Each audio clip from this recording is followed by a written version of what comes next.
to a sunny South Africa, and welcome back to South African Prepper. So, food shortages and inflation. You can go onto YouTube and you can go into any prepper channel and they will discuss this in lengthy detail.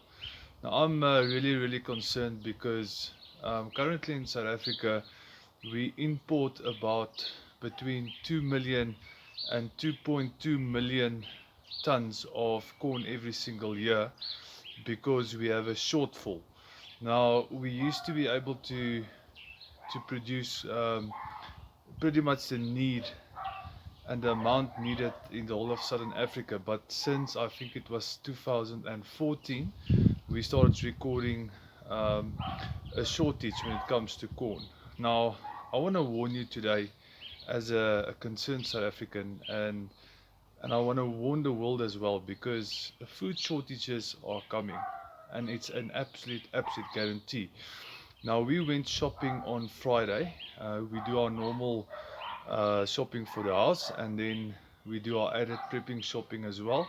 And we went to two of the major bulk stores in our areas. I'm not going to mention their names because otherwise, yeah, we might get into trouble for that. But we noticed two things.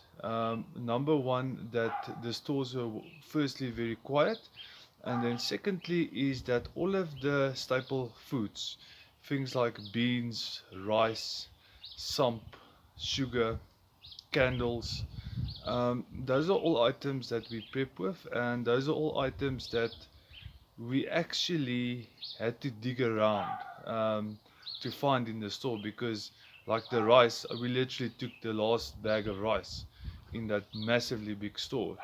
And the same with candles. We literally took the last 4 or 5 packets of candles because I saw the shelves were just empty, and we decided, well, we're just going to take it because candles are something that you can always use, especially in South Africa where we have a electricity problem. Um, Beans, the same thing. Sugar as well. Very limited stock on sugar.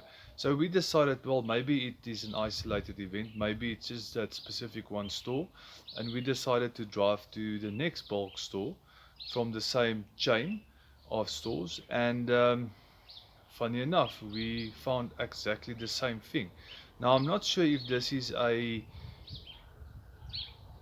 transport issue because of what happened 2 weeks ago, and I'm not sure if it's an import issue, but there's definitely an issue, because you need to understand that something like rice, we actually import.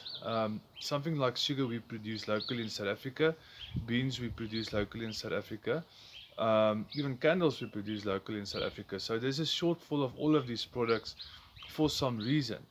Now I want to warn you today, you need to be prepping. If you're not gonna be prepping, you're gonna find yourself in a lot of trouble, because we are seeing in North America, we're seeing droughts, we're seeing floods all over Europe, and even as far as China. And the world's climate has definitely changed, and the world population has grown. And I can promise you, we are farmers in South Africa, and I mean, we have successfully farmed the last 10 years. uh, Even the last crop harvest that we did was very good, but anything can happen. And we saw in North America the devastation that the droughts had, and it is a real threat for a country like South Africa, because you need to understand that because we import, we must pay in dollars to import. We can't pay in rands to import food, and already we have to import about 2.2 million tons of corn every single year. Now, corn are on the one side used um, for food, for maize meal, which is a staple diet of the African population, and then on the other side it is for feed for animals, eggs, milk, meat. So corn has a profound impact on how we live, and how we produce food in South Africa. And then a quick last one.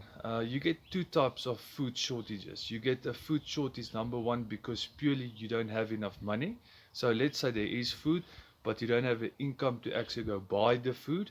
And then the second type of food shortage that you actually have is a physical food shortage, which means very much similar like Zimbabwe the last 10-15 years. You walk into a store, there might be 2 or 3 loaves of bread left, but because of the inflation on the money, you just can't afford it, or there is just no food in the store to buy. So, guys, please, I want to urge you today, and I want to ask you nicely, you need to be prepping. Otherwise, you're going to find yourself stuck with the hordes running around and burning and looting, putting your life in danger to actually try and survive. South African Prepper.